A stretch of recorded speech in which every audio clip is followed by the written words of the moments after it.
ഓരോ ദിവസവും വാർത്താ മാധ്യമങ്ങളിലൂടെ, സാമൂഹ്യ മാധ്യമങ്ങളിലൂടെ നാം കണ്ടുകൊണ്ടിരിക്കുന്നത് വളരെ അപകടകരമായ അവസ്ഥയിലേക്ക് യുവസമൂഹം ചെന്നുപോയിക്കൊണ്ടിരിക്കുകയാണ്. ഒരു ഭാഗത്ത് യുവാക്കൾ മദ്യത്തിന്റെയും മയക്കുമരുന്നിന്റെയും അടിമത്തം പേറിക്കൊണ്ട് ജീവിക്കുകയാണ്. അസാൻമാർഗിക മാർഗങ്ങളിലൂടെ സമ്പത്തുണ്ടാക്കുവാൻ, എളുപ്പത്തിൽ പണക്കാരനാകാൻ, എന്തു മോശത്തരങ്ങൾ ചെയ്യാനും, മയക്കുമരുന്നിന്റെ ഏജന്റാകാനും, കഞ്ചാവ് കച്ചവടം ചെയ്യാനും യാതൊരുവിധ മടിയുമില്ലാത്ത അവസ്ഥയിലേക്ക് യുവസമൂഹം പോയിക്കൊണ്ടിരിക്കുകയാണ്. ാരൻ കത്തികൊണ്ട് അതിക്രൂരമായി കൊന്നുകളഞ്ഞു. ഇന്നത്തെ പത്രത്തിൽ നമ്മൾ കണ്ടത് വേദനയോടുകൂടി ആ +1കാരൻ പറയുന്നു, മാതാപിതാക്കളിൽ നിന്ന് സമാധാനം കിട്ടാത്തത് കൊണ്ട് സംഭവിച്ചു പോയതാണ്. മാസങ്ങൾക്ക് മുമ്പ് തിരുവനന്തപുരത്തെ സെക്രട്ടേറിയറ്റിന്റെ മുന്നിൽ പട്ടാപ്പകലിൽ ആ സെക്രട്ടേറിയറ്റിന്റെ മുന്നിലൂടെ നടന്നു പോകുന്ന ഒരു സ്ത്രീയെ പിന്നിൽ വന്ന ഒരു ചെറുപ്പക്കാരൻ മൂർച്ചേറിയ കത്തി കൊണ്ട് വയറ്റിൽ കുത്തുകയാണ്. അവരെ ആശുപത്രിയിൽ കൊണ്ടുപോയി. ആ ചെറുപ്പക്കാരനെ പോലീസ് അറസ്റ്റ് ചെയ്ത് കൊണ്ടുപോയി. നീ എന്തിനാണ് കുത്തിയത് എന്ന് ചോദിച്ചപ്പോൾ അവൻ പറഞ്ഞത്, ഞാൻ കുത്തിയ ആ സ്ത്രീ എന്റെ അമ്മയാണ്. സ്വന്തം അമ്മയെ പട്ടാപ്പകൽ നാലാളുടെ മുന്നിൽ വെച്ച് കുത്തിക്കൊല്ലുന്ന മക്കളുടെ കാലഘട്ടം. പണത്തിന് വേണ്ടിയിട്ട് സ്വന്തം പിതാവിന്റെ തലയിൽ കമ്പിപ്പാര കൊണ്ട് അടിച്ചു വന്ന മകന്റെ വാർത്ത ഇന്നലത്തെ പത്രത്തിലാണ് നാം വായിച്ചത്. ഇനി നാളെയുടെ പത്രങ്ങളിൽ എന്തൊക്കെയാണ് നാം കാണേണ്ടി വരുന്നത്? ഇപ്രകാരം മതപ്പതിച്ചു പോകുന്ന മക്കളുടെ യുവസമൂഹത്തിന്റെ കാലഘട്ടമാണ്.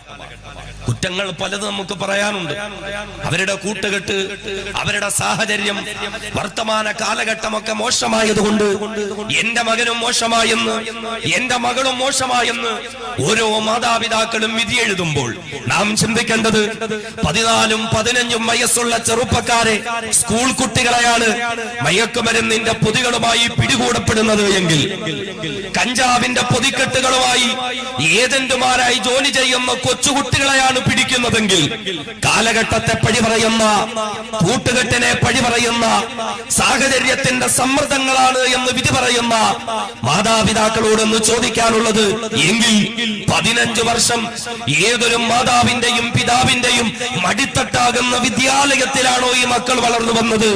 ആ മക്കൾക്ക് കാലഘട്ടത്തിന്റെ അപകടത്തെ പറ്റി പറഞ്ഞു കൊടുക്കാൻ കഴിയാത്ത ഒരു മാതാവ്, ആ മക്കൾക്ക് കാലഘട്ടത്തിന്റെ തിന്മകളെ പറ്റി പരിചയപ്പെടുത്തി കൊടുക്കാൻ കഴിയാത്ത ഒരു പിതാവ്, പരിപൂർണ പരാജിതനായ മാതാവും പിതാവുമാണ്. അവിടെയാണ് നാം അറിയേണ്ടത്, എന്റെയും നിങ്ങളുടെയും മക്കൾ വഴിപിഴച്ചു പോകുന്നുണ്ടെങ്കിൽ അവിടെ ഒന്നാമത്തെ കുറ്റക്കാർ നമ്മൾ തന്നെയാണ്. ബഹുമാന്യനായ സയ്യിദുനാ ഉമറുൽ ഫാറൂഖ് റളിയല്ലാഹു അൻഹു, ഉമർ റളിയല്ലാഹു അൻഹുവിന്റെ അടുക്കിലേക്ക് ഒരു ദിവസം ഒരു പിതാവ് തന്റെ മകനുമായിട്ട് വരികയാണ്.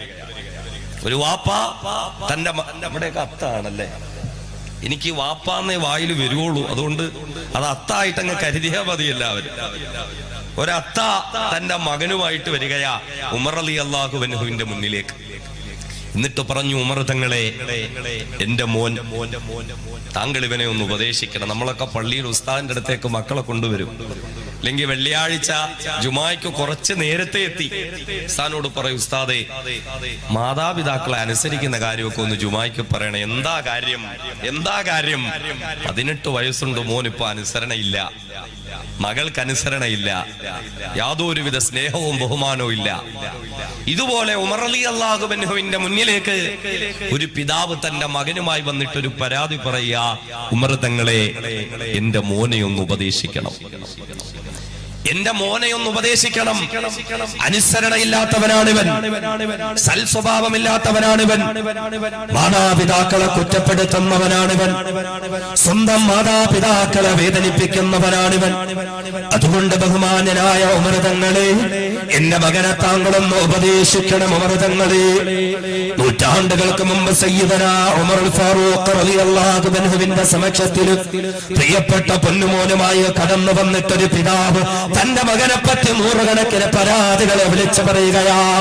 തന്റെ പിതാവ് തന്നെ പറ്റി പരാതികൾ പറയുമ്പോഴും യാതൊരുവിധ വൈമനസ്യവും കൂടാതെ യാതൊരുവിധ മറുപടിയും പറയാതെ ഉമർ റളിയല്ലാഹു അൻഹുവിന്റെ മുന്നിൽ കൈകൾ കെട്ടിയിട്ട് കണ്ണുകൾ ഇറുക്കിയടച്ചു തലകുനിച്ചുകൊണ്ട് പ്രിയപ്പെട്ട ബാലനത ഉമർ റളിയല്ലാഹു അൻഹുവിന്റെ സമക്ഷത്തിൽ നിശബ്ദനായി നിൽക്കുമ്പോൾ ആ പിതാവ് തന്റെ മകനെ പറ്റിയിട്ടുള്ള കുറ്റങ്ങളും കുറവുകളും എല്ലാം പറഞ്ഞു കഴിഞ്ഞു.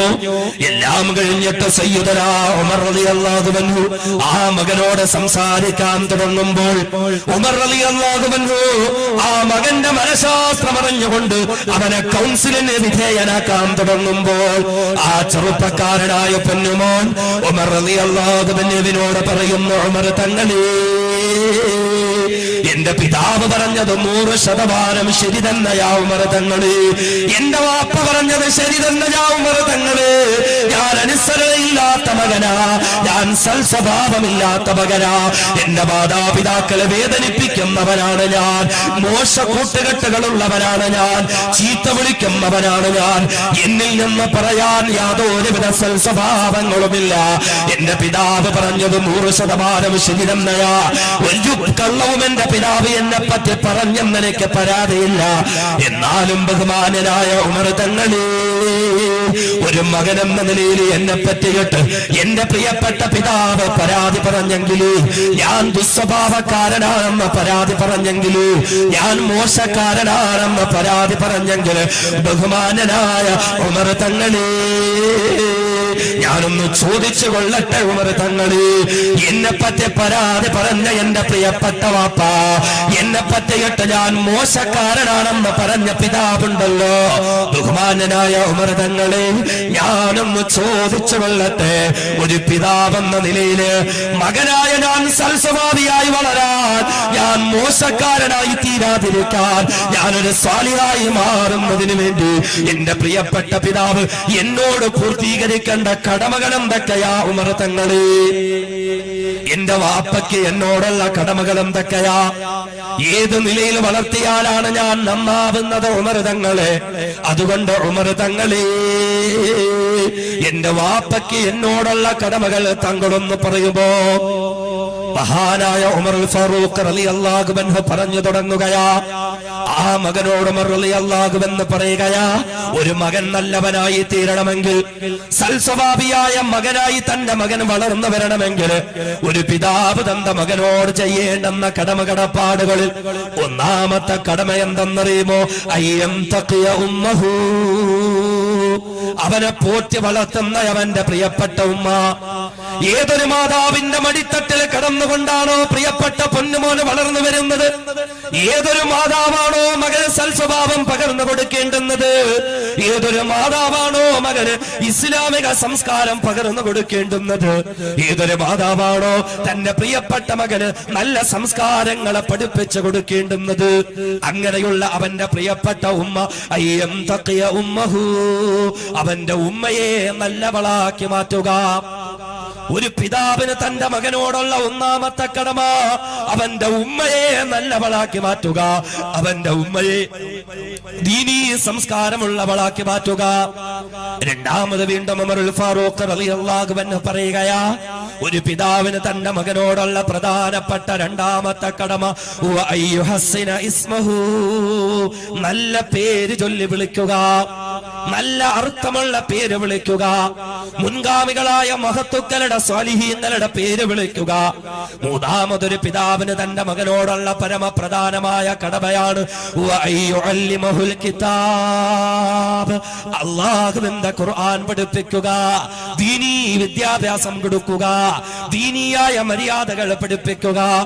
ഈ മൂന്ന് കടമകളും പറഞ്ഞു കഴിഞ്ഞ ഉടനെ ആ മകൻ ഉമറുൽ ഫാറൂഖ് പറയുന്ന, ഉമർ തങ്ങളെ, അല്ലയോ ബഹുമാനനായ ഉമർ തങ്ങളെ, എന്നെ പറ്റി പരാതി പറഞ്ഞ എന്റെ വാപ്പയുണ്ടല്ലോ, ഞാനൊരു ദുസ്വഭാവക്കാരനാണെന്ന് പരാതി പറഞ്ഞ, ഞാൻ മോശക്കാരനാണെന്ന് പരാതി പറഞ്ഞ, ഞാനൊരു ചീത്തക്കുട്ടിയാണെന്ന് പരാതി പറഞ്ഞ എന്റെ പ്രിയപ്പെട്ട വാപ്പയുണ്ടല്ലോ ഉമർ തങ്ങളെ, ഞാൻ സൽസ്വഭാവിയായി മാറാൻ എന്റെ വാപ്പ എന്നോട് ചെയ്യേണ്ടുന്ന 3 കടമകൾ മാത്രമാ താങ്കൾ ഇവിടെ പറഞ്ഞതെങ്കിൽ, ഈ ബഹുമാനനായ ഉമർ തങ്ങളെ, ഈ 3 കടമകളിലും എന്റെ വാപ്പ പരിപൂർണ പരാജിതനാ.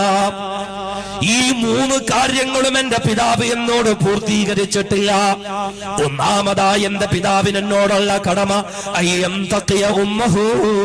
എന്റെ ഉമ്മയെ നല്ലവളാക്കി മാറ്റുക എന്നുള്ളവളാണെങ്കിൽ ഉമർ തങ്ങളെ, എന്റെ ഉമ്മ ഒരു നീഗ്രോ കുടുംബത്തിൽപ്പെട്ട സ്ത്രീയാ.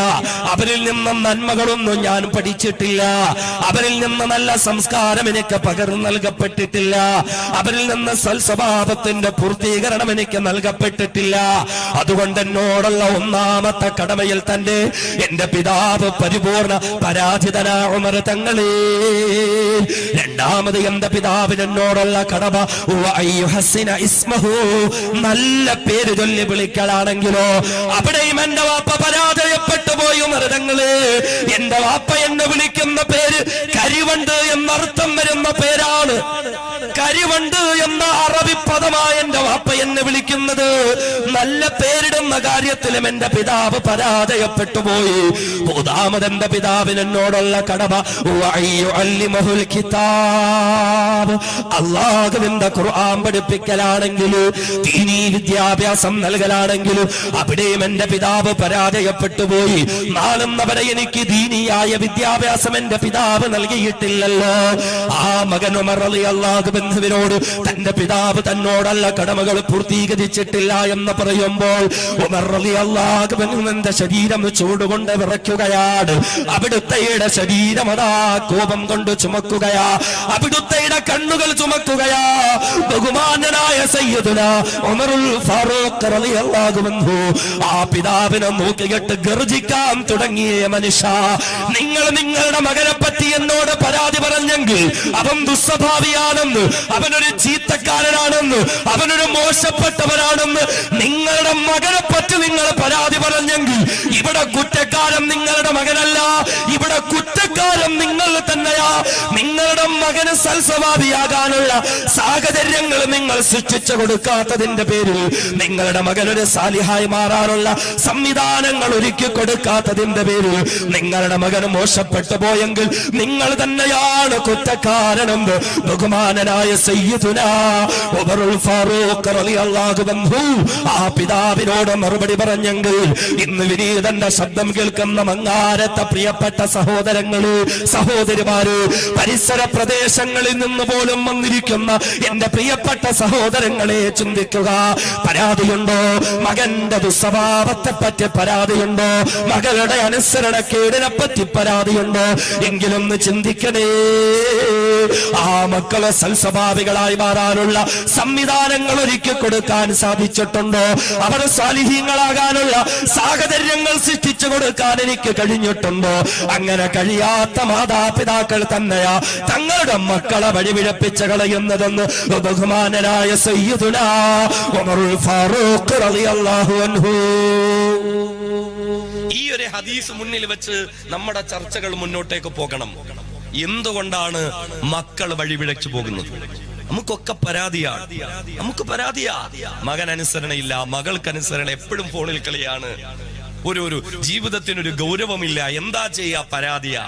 ഉമർ റളിയല്ലാഹു അൻഹുവിന്റെ മുന്നിൽ പരാതിയുമായി വന്ന പിതാവ് എല്ലാം സമ്മതിച്ചു കൊടുത്തു. മകൻ കൗൺസിലിംഗിന് വിധേയനാക്കി ഉമർ റളിയല്ലാഹു അൻഹു ആ മകൻ മനസ്സ് തുറന്ന് സംസാരിച്ചു. ഉമർ തങ്ങളെ, എന്റെ വാപ്പ എന്നെ പറ്റി ഇത്രയൊക്കെ പരാതി പറഞ്ഞല്ലോ, എന്റെ അത്ത ഇത്രയും പരാതി പറഞ്ഞു, ഒക്കെ ഞാൻ സമ്മതിച്ചു. പക്ഷേ ഒരു മകനെന്ന നിലയിൽ ഞാൻ നന്നാകണമെങ്കിൽ എന്റെ വാപ്പാക്ക്, എന്റെ പിതാവിന് എന്നോടുള്ള കടമകൾ എന്തൊക്കെയാ?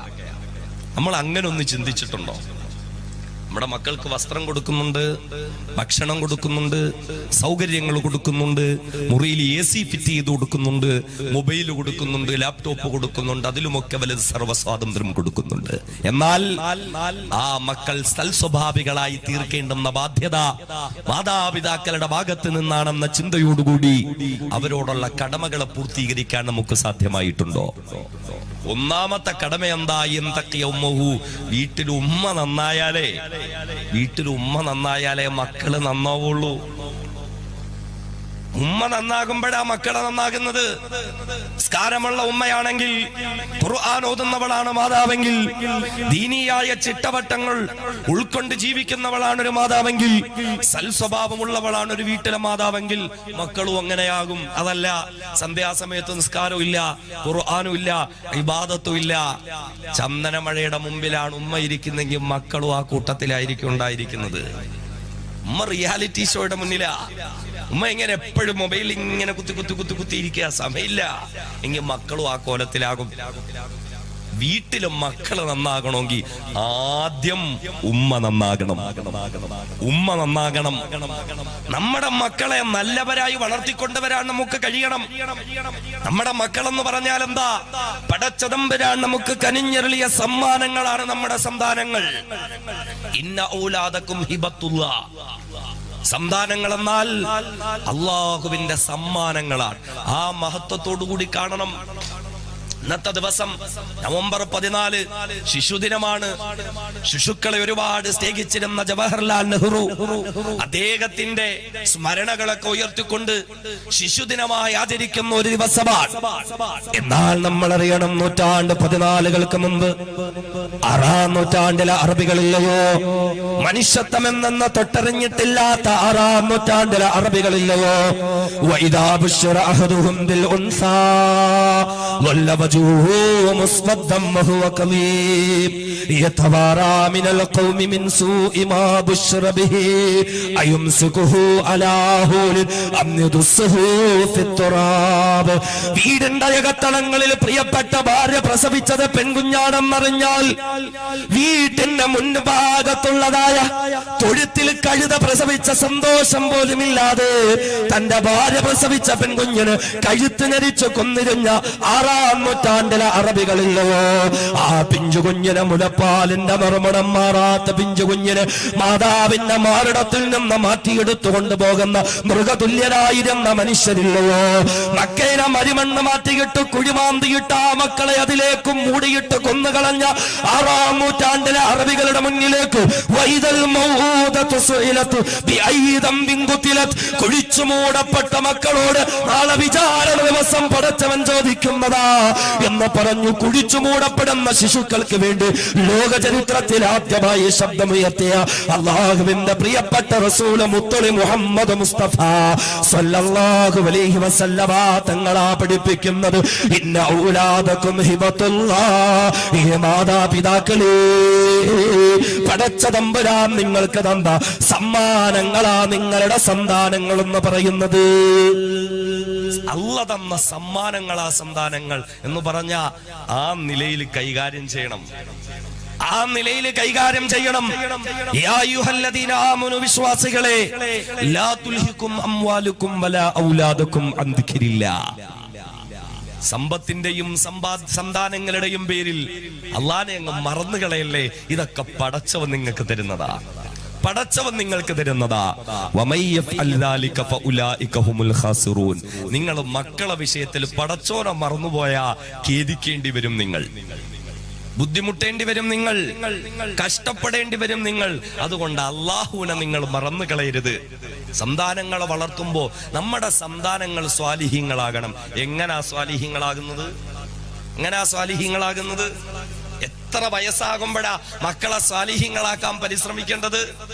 ചില ബാപ്പമാരിങ്ങനെ മക്കളോട് പറയാറുണ്ട്, 10-ാം ക്ലാസ് കഴിഞ്ഞു ഇനി മുതൽ നിസ്കരിക്കണം പറയാറുണ്ട്. 10-ാം ക്ലാസ് കഴിഞ്ഞു ഒരു 10-40 ദിവസം ജമാഅത്തിലൊക്കെ പോയി, അല്ലെങ്കിൽ ഒരു വെക്കേഷൻ, അതൊക്കെ ഇപ്പൊ ഒരു സ്റ്റൈലാണ്, ഒരു സ്റ്റൈലിന്റെ ഭാഗമായി. വെക്കേഷൻ ആവുമ്പോ 40 ദിവസം തർബിയത്ത് കോഴ്സിന് വിടുക, വെക്കേഷൻ കോഴ്സിന് വിടുക, അതൊരു സ്റ്റൈലാ. 40 ദിവസം ഖുർആനും ഹദീസും വാഖിയയും യാസീനും സുന്നത്തായ ദുആയുമായി കഴിഞ്ഞ മക്കൾ 41-ാമത്തെ ദിവസം വീട്ടിലോട്ട് വരട്ടെ. 40 ദിവസം മഗ്രിബ് കഴിഞ്ഞ് ഖുർആൻ ഓതിയ മക്കൾ 41-ാമത്തെ ദിവസം വീട്ടിൽ വരുമ്പോ ഉമ്മ തുറന്നു വെച്ച് കൊടുക്കും പരസ്പരം. ഈ 40 ദിവസം ഇബാദത്തും ഈമാനും അവിടെ തീർന്നു. അതൊക്കെ ഒരു സ്റ്റൈലായി മാറി. അതൊക്കെ എന്തോ ഒരു ഷോയാണ്, ഒരു മുസ്ലിം ഐഡന്റിറ്റി കാത്തു സൂക്ഷിച്ചു വെക്കാൻ വേണ്ടിയിട്ട്. ഇസ്ലാമിന്റെ ലേബൽ ഒട്ടിച്ച് കിട്ടാൻ വേണ്ടിയിട്ടുള്ള ഇങ്ങനെ ചില കാര്യങ്ങൾ. അതിലുമൊക്കെ അപ്പുറം നമ്മുടെ മക്കൾ എങ്ങനെ സ്വാലിഹീങ്ങളാകും, നമ്മുടെ മക്കൾ എങ്ങനെ സ്വാലിഹത്തുകളാകും. മാതാപിതാക്കൾ വ്യക്തമായ ഒരു മാസ്റ്റർ പ്ലാനോടുകൂടിയായിരിക്കണം മുന്നോട്ട് പോകേണ്ടുന്നത്. വിശുദ്ധമായ ദീനുൽ ഇസ്ലാം പഠിപ്പിച്ചത് എങ്ങനെ? മക്കളെ നന്നാകണമെങ്കിൽ, മക്കൾ സൽസ്വഭാവികളാകണമെങ്കിൽ, സ്വാലിഹീങ്ങളും സ്വാലിഹത്തുകളുമാകണമെങ്കിൽ മാതാപിതാക്കൾ ശ്രദ്ധിക്കേണ്ടത് എവിടെ? 10ാം ക്ലാസ് കഴിഞ്ഞിട്ടല്ല, ഹൈസ്കൂളിലേക്ക് കടന്നിട്ടല്ല, സ്കൂൾ വെക്കേഷനുകളിൽ മാത്രം എന്തെങ്കിലും കാട്ടിക്കൂട്ടിയിട്ടല്ല. നേരെ മറിച്ച് മക്കൾ ഉണ്ടാകുന്നതിന് മുമ്പ് തന്നെ മക്കൾ സ്വാലിഹീങ്ങളാകാനുള്ള പരിശ്രമങ്ങൾ മാതാപിതാക്കൾ നടത്തണം. മക്കൾ ഉണ്ടാകുന്നതിന് മുമ്പ് തന്നെ ശുദ്ധമായ ഖുർആൻ പഠിപ്പിച്ചില്ലേ? അള്ളാഹുവിന്റെ മഹത്തുക്കളായ അംബിയാ മുർസലീങ്ങൾ ദുആ ചെയ്യുകയാ. അള്ളാഹുവിനോട് അള്ളാഹുവിന്റെ പ്രിയപ്പെട്ട പ്രവാചകന്മാരെ പ്രാർത്ഥന നടത്തുകയാ. റബ്ബി ഹബിലി മിനസ് സ്വാലിഹീൻ, അള്ളാഹുവേ സ്വാലിഹീങ്ങളായ മക്കളെ തരണേ അല്ലാ.